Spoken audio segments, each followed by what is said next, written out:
Welcome to the Wagging Tail podcast.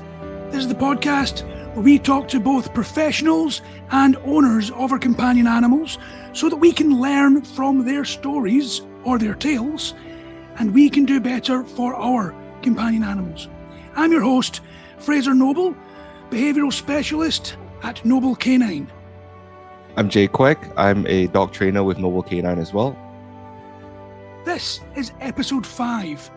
Now, on this episode, it's just going to be Jay and myself, and we're going to be talking about training methodologies. It is a huge hot topic. Now, with that in mind, we are going to be talking about this from a science-based as well as our own point of view. But what we are going to make sure we do is everything we reference is going to have links in the show notes. So we're not talking about anecdotal evidence. We're not talking about our personal experiences and things like that. We are speaking about what we have actually learnt through doing our academic studies, our certifications, and professional development. So please, if you disagree with what we are talking about, that's fine, that's great. Please feel free to comment with respect, but also make a point to go into the show notes and look at the links where we actually have the studies talking about what we are discussing on this episode. So, without further ado, we're going to speak about what training actually means. Jay, what do you reckon training actually means? Before I started getting into, being a dog trainer and everything like that, as a kid, right, I grew up with dogs, cats, and whatever animals you could think of at home. It just kind of seemed like I always just tell the dogs to do this, and if they don't do it, I physically kind of like push their bodies to do something like a sit or a stay. And that was training to me growing up. So that's a very old-fashioned way of doing it. But when we're talking about this, we've got to think, what do people actually want out of their training? Does it mean that they want their dogs just to be obedient? What you're talking about there is, I want my dog to do what I am saying. And that was all, really. Yeah.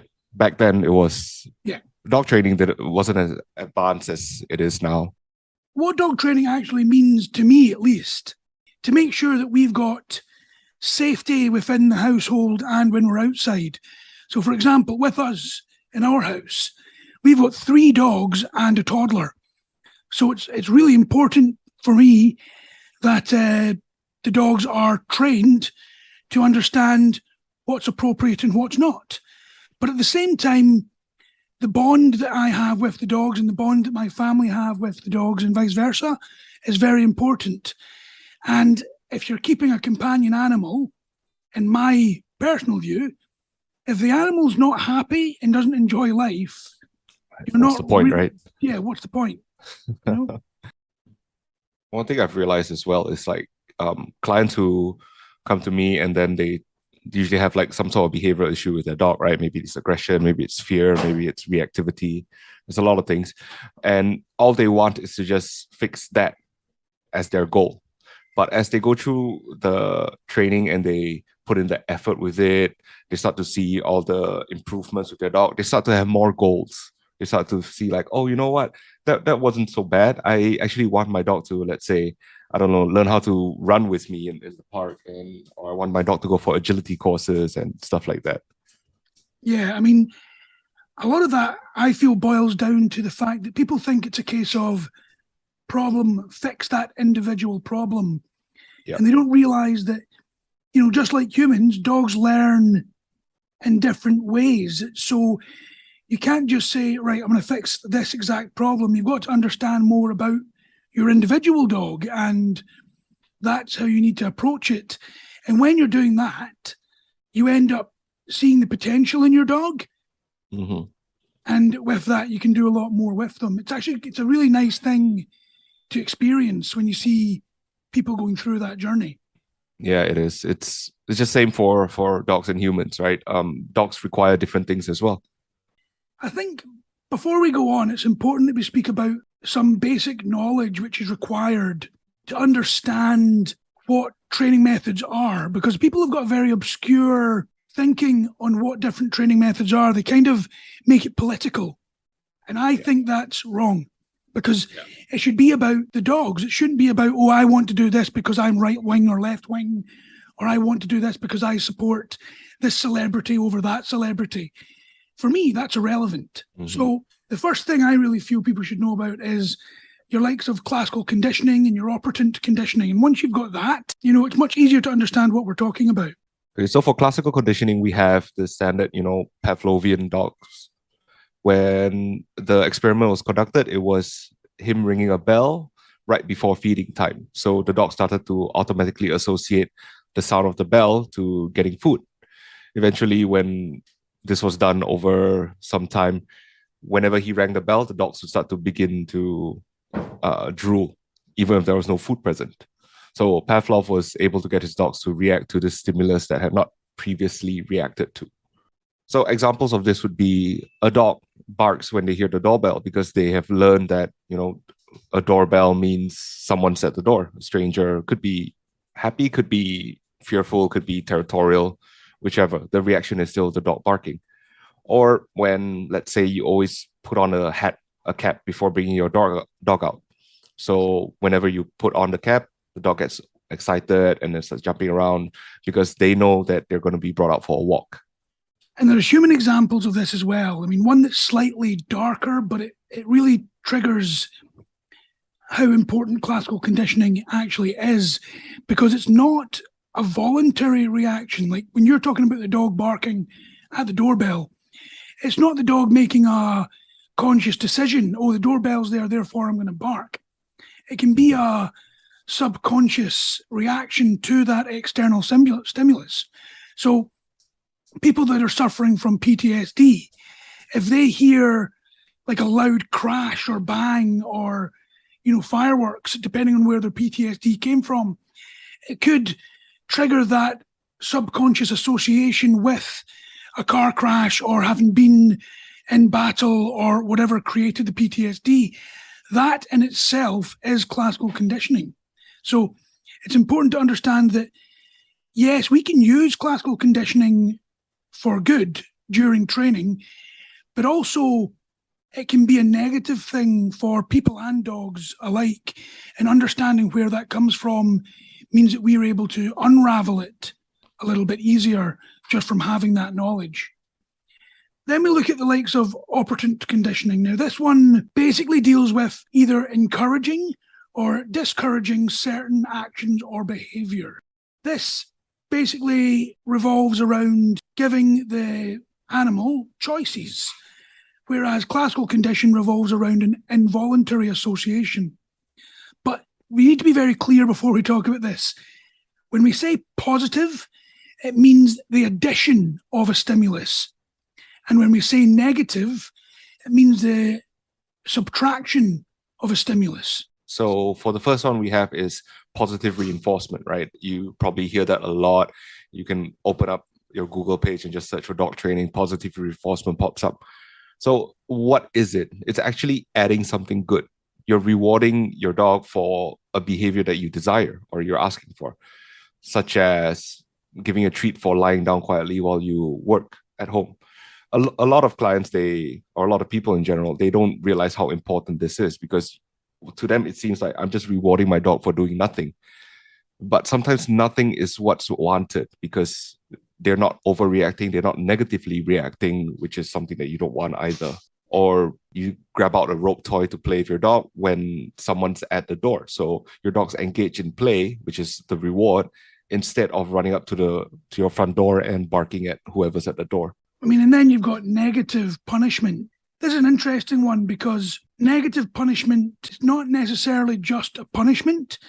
It's also a learning opportunity. So remember that negative means the removal, the subtraction of a stimulus. This is really considered the second most effective form of operant conditioning after positive reinforcement.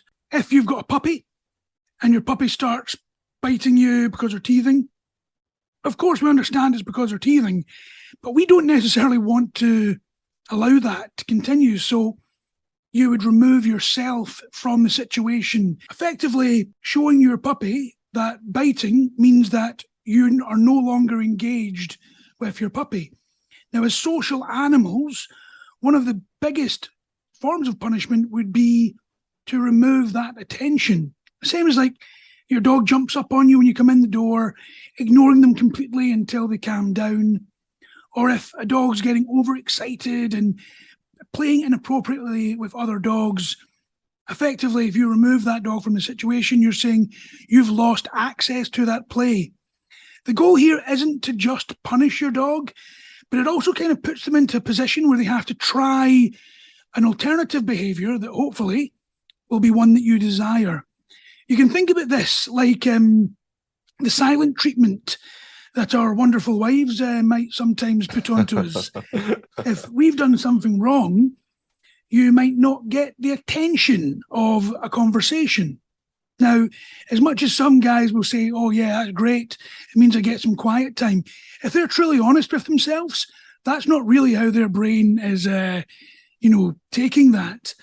And it's also similar to being told to go and sleep on the sofa, if that ever happens. Now, for the record, never happens to me, but it is also negative punishment. So that leads us on to the next form of punishment, which is positive punishment. Yeah. So positive punishment is something that we don't use, but I've seen examples of it, and I see why people want to use it, because on videos, if someone wants to make content, they have to show quick results, right? They have to show the problem and then they fix it. So positive punishment does that, but it's short term. Positive punishment is things like using electric collars, prong collars. You hit your dog, you shout or you scold your dog, or sometimes people use like spray bottles. But the reason why this isn't the best, and it's mostly rejected by a lot of animal behavior specialists and cognition sciences, is that it has a lot of short-term results, and the potential to backfire is really high compared to the two things that we discussed previously. So when we say short-term results, I think it's important to truly understand that. You can get the results from the individual handler, but just because you've used fear or discomfort to stop a dog from behaving in a certain way, because effectively when you're doing this, you're suppressing a behavior. Right. What ends up happening is that animal will only behave in that way with the person who has inflicted that discomfort or fear. And then when somebody else is trying to handle them, it reverts back to what it is. Or if you've suppressed a behavior so badly, you've just suppressed it. You've not changed anything. The root cause is still there. Whether the root cause is overexcitement, prey drive, anxiety, fear-based, whatever, that still exists. So there'll be a different behavior that will pop up. And that can make it very dangerous as well, because you don't know what that behavior is going to be.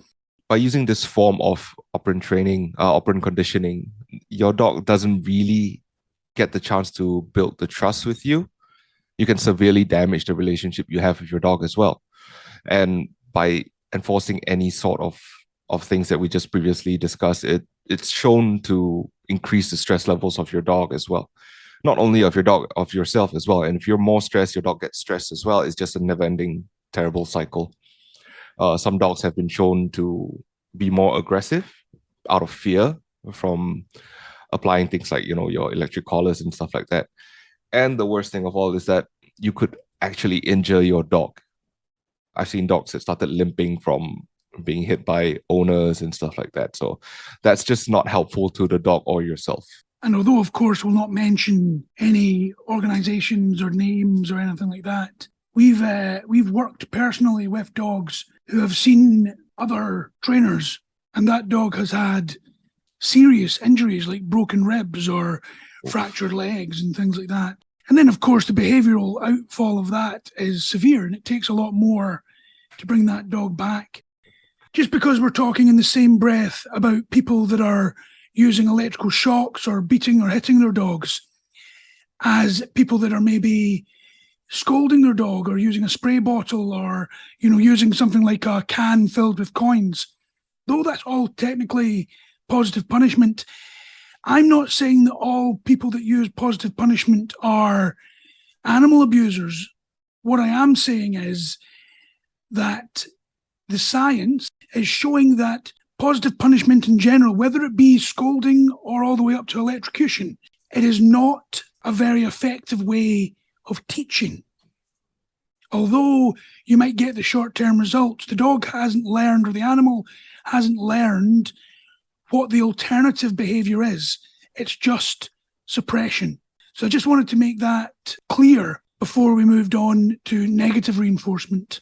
Just to add on as well, if you yell or you scold your dog, right, and then they stop the behavior, suddenly they have another behavior that you want to suppress or you want to stop. You have to increase that level of either your volume or something like that to make it more clear to them, so, as you think. But it's just slowly adding on more and more and more, and then eventually you start hitting your dog. It's just a terrible slope to go down, you know. Well, that's actually a very good point. Yes, I mean, you've got to escalate the discomfort and fear for that to continually work. So moving on to negative reinforcement. Basically, negative reinforcement is removing an unpleasant stimulus.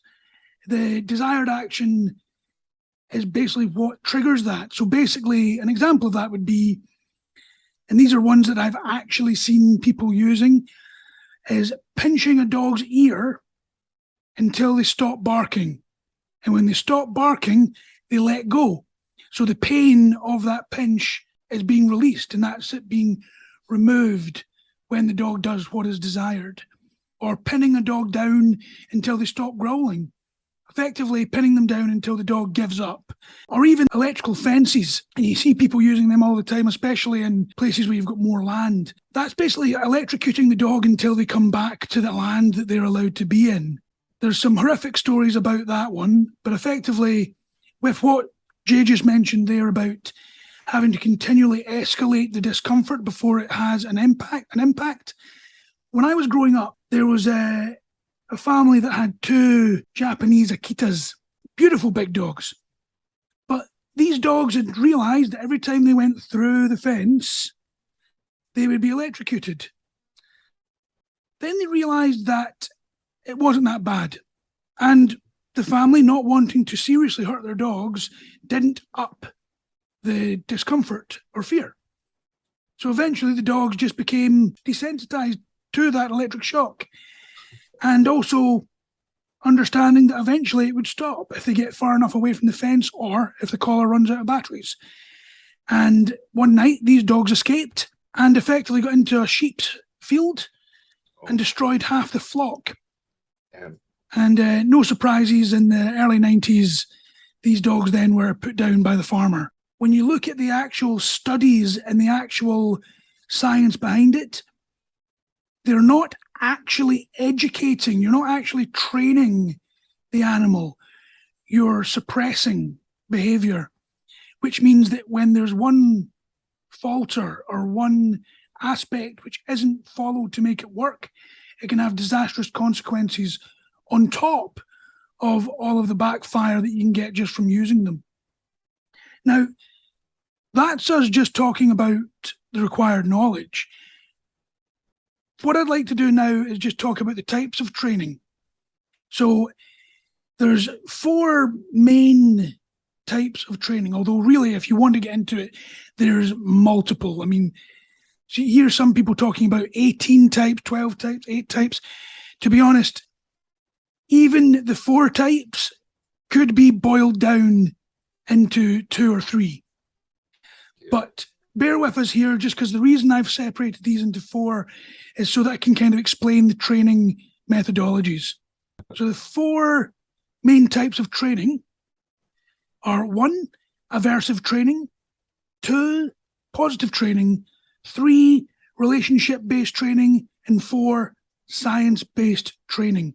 Now, some people will have heard me talking about those 4 and thought, well, you didn't mention balance trainers or positive trainers or behavioral science-based trainers. And that's because the types of training is not really the same as the types of trainers.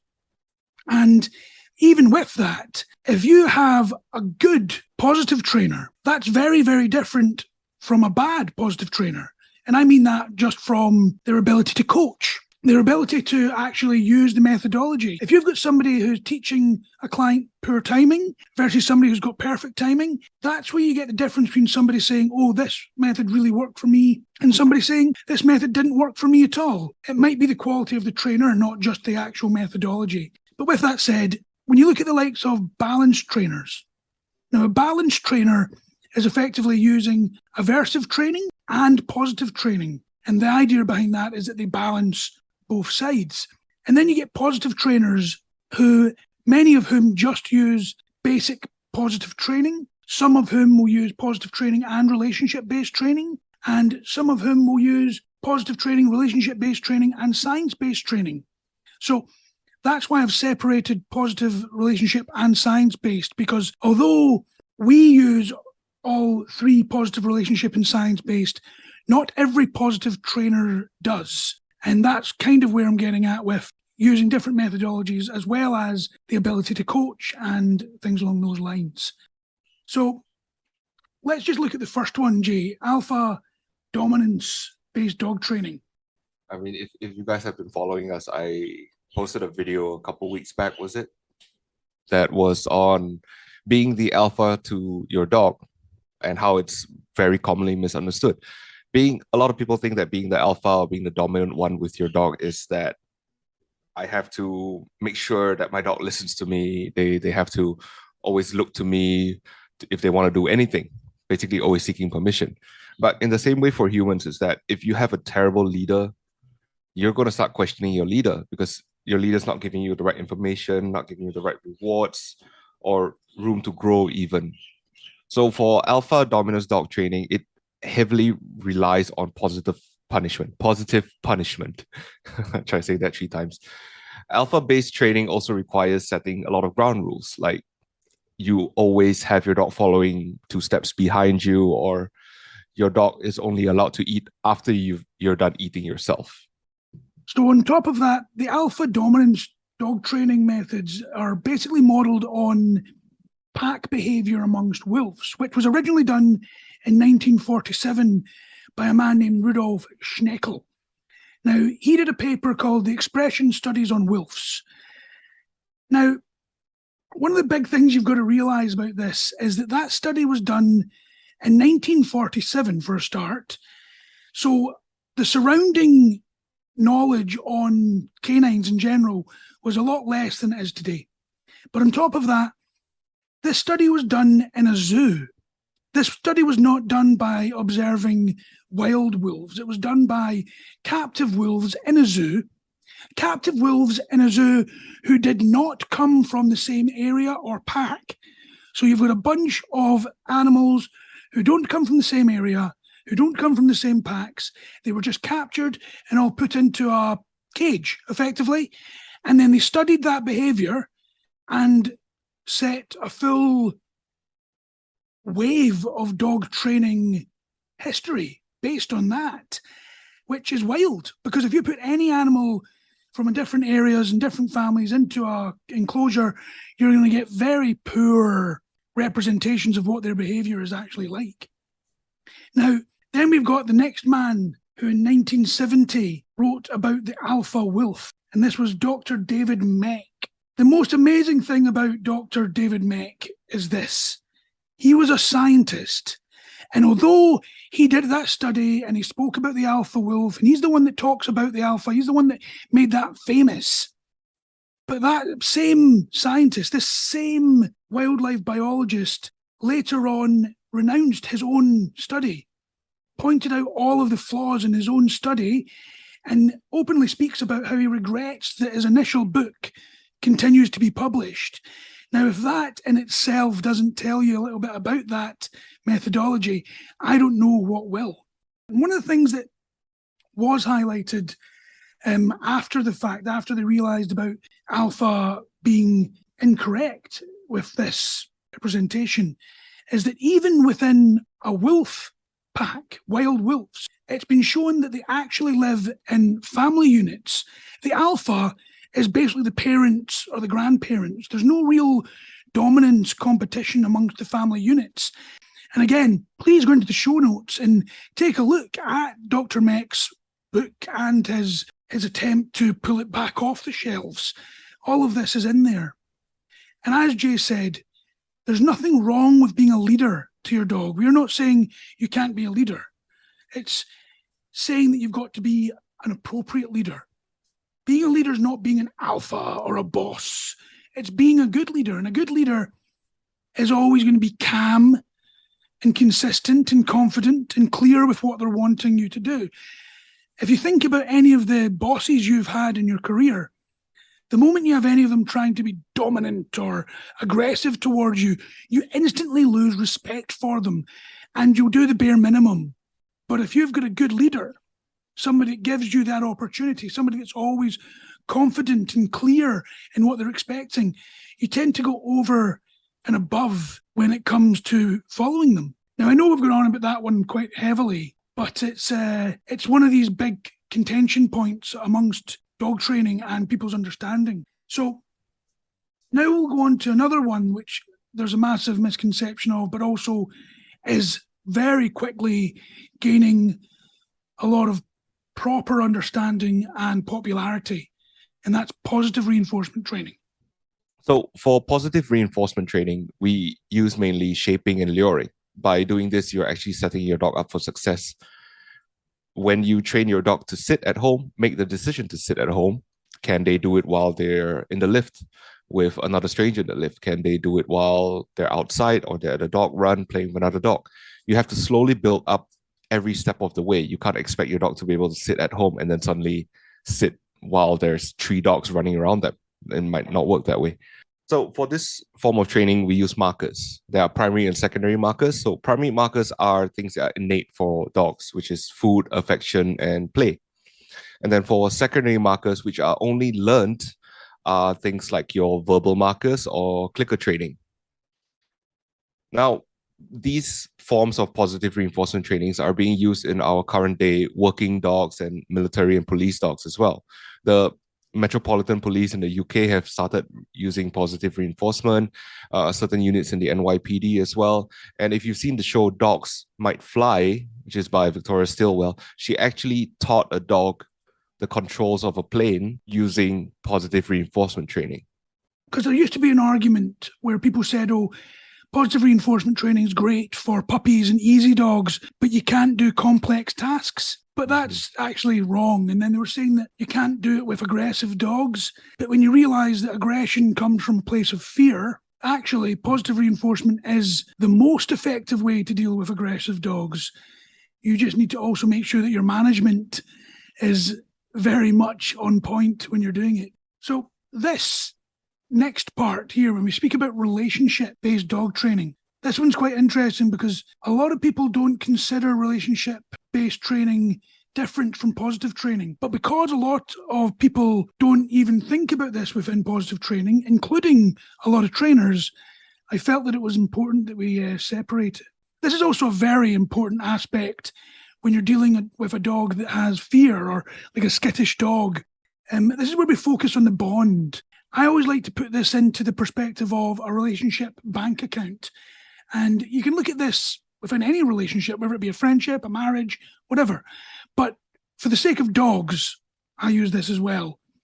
Effectively, you always want your bank account to be in the black. You always want to have enough money in there so that when something bad happens, you're not that badly impacted. You've still got enough in there that you're not panicking about not having enough money. This is the same for the relationship. If you've got $100 in that bank account and then you've got to go to the doctor or the vet, if you want to keep it to dogs, that's not going to go very far. Okay, so you're going to end up having to go into debt, which means that you're then in a very dangerous place when it comes to your bank account. Your relationship's no different. If you don't put that much good into that relationship and then something bad happens, like you've got to take your dog to the vet and there's a lot of discomfort, there's a lot of pain, there's fear. If your relationship is not strong enough or you don't have enough in there, as it were, you'll end up in overdraft, you'll end up in debt. And then that's when you can get some really dangerous actions or behavioral traits on the side of your dog. Whereas if you've got a very healthy relationship bank account, you've got millions in that bank account, going to the vet's not going to really have that big an impact. When your dog's feeling that fear and discomfort and even pain, they're still going to look to you for trust. They're still going to look to you for comfort. For the relationship bank account, understanding your dog as an individual, like Fraser said, is very important here because different dogs see different values and amounts, right? Let's say with my first adopted dog, Blue, right? If I brought her to the vet right now, it's probably just a withdrawal of $50 in terms of the relationship bank account we have. But if your dog has negative experiences with even the groomers or the vet, whatever, and you bring them there, it might be a withdrawal of like $5,000, but you don't get to decide how much your dog sees the value in that or the negative value in that. And that's a very important aspect of relationship-based training. But it's more than that. It's also about ensuring that your dog wants to comply with you. They want to do what you're asking. And I'm not talking about a trauma-bonded dog. I'm not talking about a dog that's made this a habit because if they don't do it, they get scolded or hit or whatever else. I'm talking about the dog actually wanting to do it for you. And that is where this becomes very, very important as well. The other great thing about this is that it's the lowest stress level of training because it's all about using gamification and ensuring that your dog wants to be doing what you're doing. In fact, a lot of the time, this is just like a game and you're mixing positive training with relationship training. It's very much just playing games with your dog, which is just fantastic. The other thing that's really important about it is that you've got to understand your dog as an individual dog. So you've got to look at not just your bond with the dog, your relationship with the dog, but also, do you know what your dog's been through? Now, obviously, with a lot of the rescue cases, we don't know exactly, but we can have a basic understanding of what that learned behavior might have. Then you've got what sort of social behavior has that dog learned? Have they learned to be skittish because of the social environment they were in with other dogs?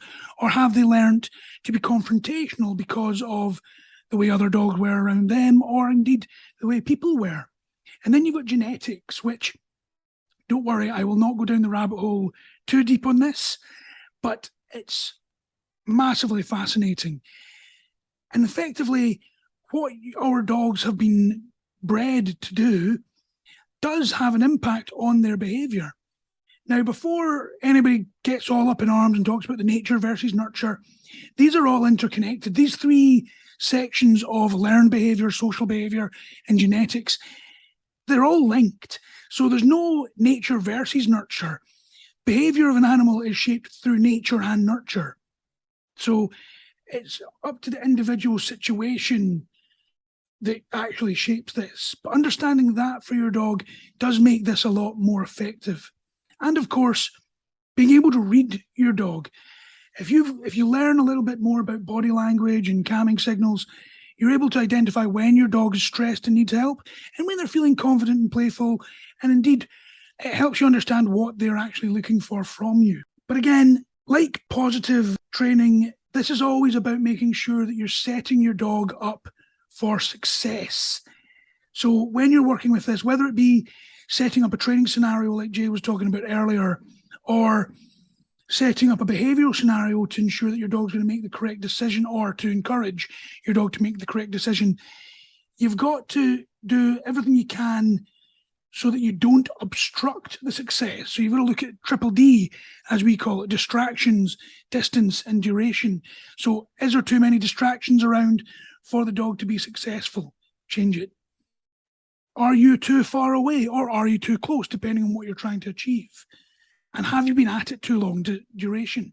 If you've been trying to do something for too long, then obviously your dog's going to lose interest. It'd be like us trying to do like a triple period of maths when we were at high school.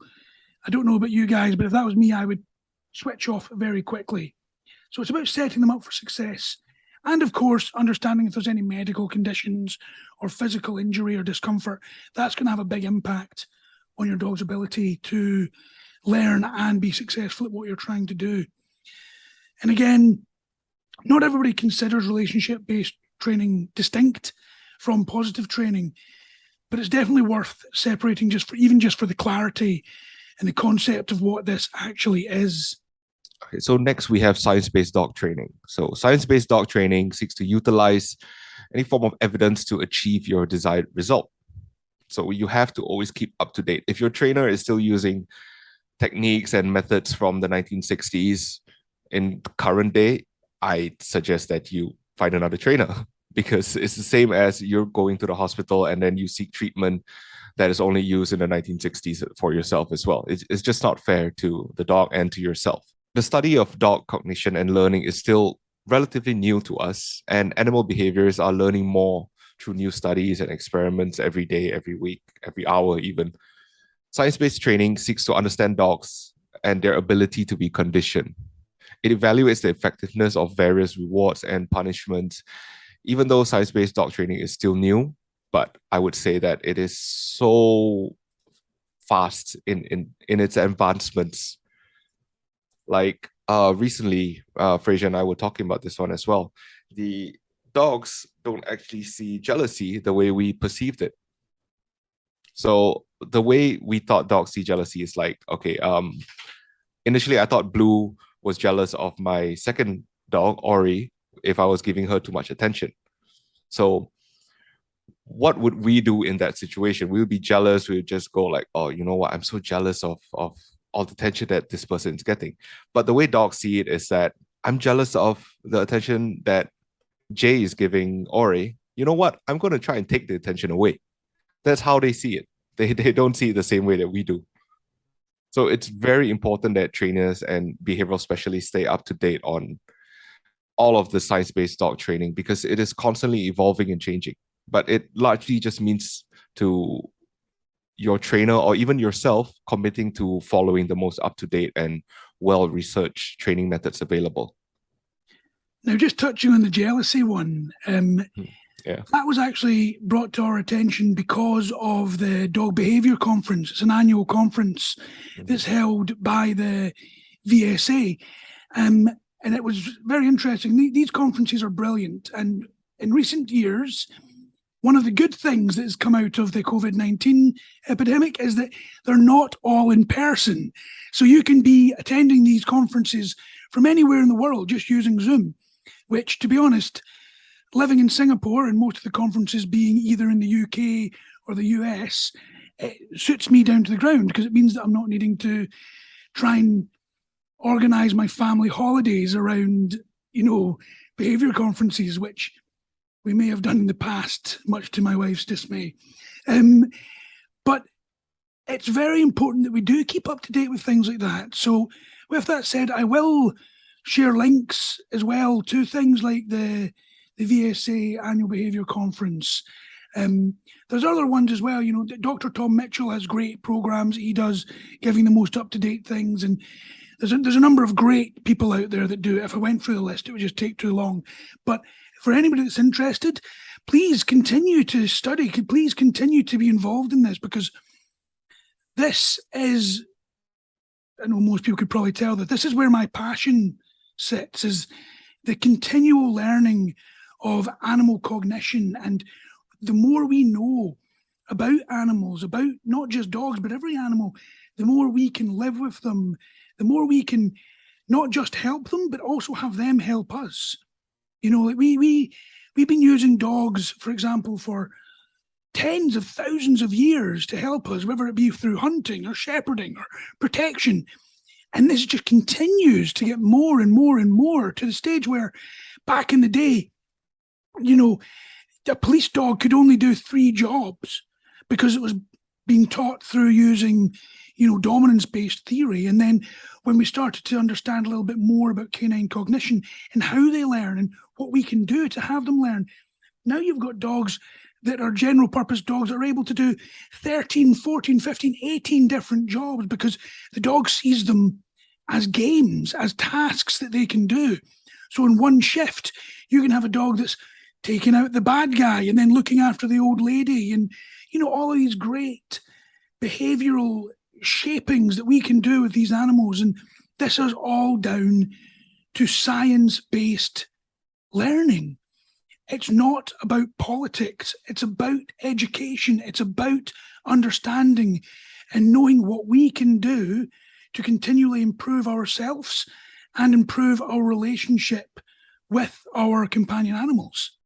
Okay, so with all that said, how do you choose the right dog training approach? So you have to look at things like your needs and your desires, and how much comfort you have in enforcing that particular method as well. Because if you don't believe in that method, it's not going to work, right? Because you have no motivation to use that form of dog training. Also, how much effort you're willing to put in for the dog training. So some people, they don't have so much time, or they don't want to put in the effort. They just send their dogs to, like a dog training school, a boarding school, or something like that. Might cost more money, but if that's what your needs or your desires are, there are a lot of drawbacks to that as well, but I won't touch on it right now. Next, we'll look at your dog's needs. What is actually going on with your dog? Does your dog have fear? Is your dog having panic attacks when they go for walks? If things like that are common with your dog, you should avoid alpha-based training, because you can't fix fear with fear, as we've mentioned many times before. Anxious dogs may also be overwhelmed with larger groups, as some dog trainers or schools have. They might be better at smaller groups or even one-on-one private training. Is your dog always overexcited? Is your dog still a puppy? Is your dog a golden retriever, or is your dog a pug, or is your dog, a working line German Shepherd? You have to look at all of these things as well before you consider what form of training you want. I think you also need to look at the resources that you've got yourselves. I mean, when we talk about commitment, this is something that a lot of people feel a little bit squirrely about, because they say, oh no, I'm committed. But commitment comes in sections of 4. The first thing you've got is money. Are you willing to put in the money that's required to be committed to anything? I'm not just talking about dog training. You could be talking about your health and fitness. You could be talking about your career development. It's irrelevant which one it is. Hey, you could be talking about dating. Are you willing to put in the money to go on the date? Okay. Are you willing to put in the time? Because if you're putting in the money, but you're not willing to put in the time, the money's irrelevant. So you've got to put in the money, you've got to put in the time. Then you've got to put in the effort. Because if you put in time and money, but you don't actually try when you're there, well, if you use that dating scenario, your date's not going to be very interested in you, are they? And then the last one is trust. You've got to trust that the method you're using is correct for you, that you actually understand it enough. So when you talk about being committed, it's, do you have the resources to put the money into it? Do you have the time to be invested in it? Do you have the effort that you want to do it? And do you have the knowledge that means that you actually trust the methods? Because if you just trust it blindly, it's worth doing some reading. It's worth figuring out what you want to do. And obviously these 4 are separately different, because if you've got lots of money, but not much time and not much, effort that you're wanting to put in, then yeah, you can send your dog to a boarding centre who'll do most of the work for you. Now, again, then the bond is not great. There are some drawbacks to that, obviously, but that doesn't mean that it doesn't have its place. But if you don't have very much money, but you've got a lot of time and a lot of effort that you're willing to put in, and you've got a lot of ability to learn, then you can do a lot of it on your own. You can study, you can enroll yourself in some of the free courses online, and you can do a lot yourself. So you've got to look at what kind of commitment you've got and what kind of resources you're going to need, because it can be very time consuming. It can be very pricey. Hey, if you go back to episode 1 of the podcast, you'll see that the resources I had to put in with Athos meant that I had to completely change my life. So it's all dependent on what you're willing and able to do. So please take that into consideration before you take that big step. You've also got to look at things like, what methodology are you using? So, for example, some training tools can be very expensive. When people talk about, so one thing that I use, which a lot of people say, well, that's quite pricey, is a dual clip harness. That's not the cheapest thing in the world. So if somebody says, oh, we can't afford that, There's many other ways to do the training to get the same result. It's just that I use that one because it tends to be the easiest for people to grasp from a coaching standpoint. So you've got to communicate with the people that you're using as well so that they can help you reach the correct results with the resources that you have available. One thing I want to add on as well, which is pretty common in Singapore, is that dogs are expensive here, right? So a lot of people think that you know what, I'll just adopt a dog and pay the adoption fees if there's one, which is like under $500. But most of the time, you end up spending more on adopting a stray dog in Singapore than you would if you just bought a ethically bred, purebred, like let's say golden retriever or whatever, because stray dogs have so much fear and stress from being on the streets of Singapore. They Most of them, I would say 95% of them require rehab or some form of behavioral adjustment training. So, and that's not cheap. Obedience training, sure, you can knock it out in 2 weeks and it'll be done, but that doesn't solve the root causes of their behavioral aggression, fear, stress, anxiety, or whatever it is. A lot of my friends who have seen Blue, have seen Ori, they're like, oh, you know what? They're really well behaved. They get along well and stuff like that. But that did not come easy. That came after months and months of working with them nonstop. And they suddenly, my friends think that, oh, you know what? I should adopt a dog as well. But I have advised against my friends adopting a dog because I know of their lifestyle, their willingness, and what resources they have available, because it's not fair to them and the dog as well. I mean, it also leads to something that's not really got anything to do with the topic of this podcast, but it's something that I very much always think about. And you'll see in some of my videos, I'm wearing a t-shirt that says, adopt, don't shop. I mean, my 3 dogs are all adopted, but that's not always the case. You know, like adopting a dog is awesome if you have the resources and the commitment to do it. But as you just said there, Jay, is that it's not for everybody. And if your lifestyle is not suited to it, you should not be shamed for not doing it. If you have a family with 3, 4 kids, all of whom are a little crazy, then getting a skittish dog that's scared of children isn't very fair on the kids or the dog. It's not difficult to understand where the big downfalls would be in bringing a dog who needs behavioural rehabilitation into a lifestyle which doesn't lend itself to that, or into a family that don't have the commitment or the resources to do it. It's a very important point which I feel we need to try and get out of this political headspace of no, this is a rescue culture, or this is a, kennel club culture. No, we're all animal lovers. We're all dog lovers. It's kind of the same with the whole cat rescue versus dog rescue stuff. If we all just love the animals, there shouldn't be as big a divide. There shouldn't be as big a clash in our goals, because it should all be going the same way. Like, what can we do to help these animals? What can we do to love these animals? Whether you buy your dog from an ethical breeder, because I do put my foot down a little bit here, like, as much as it's not fair on the individual dogs, when you buy from puppy mills, you're feeding into that industry. So although you might save that individual dog's life, by giving them money, another full litter of these pups are going to be born. So we're just feeding into the cruelty. But when it comes to ethical breeders or rescuing a dog, it's all good.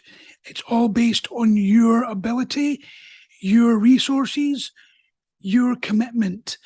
And as much as I would always advise people, if you have the resources, if you have the commitment, please do adopt, please do rescue, because there's so many dogs that need it. But that doesn't mean that it's for everybody, So it all boils down to also what your goals are, right? So do you want your dog to be a family dog, a competition dog, a sports dog, or working dog, service dog, whatever?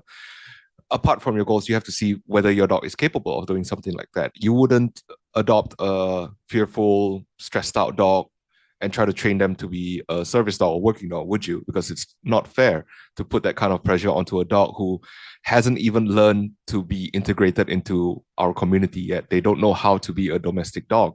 And with that said, you can sometimes get rescue dogs that become working dogs or service dogs, but that's not the norm. It's about understanding what your particular situation is.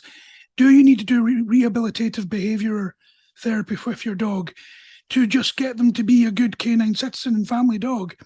Don't expect them to then become, a top-of-the-line guide dog.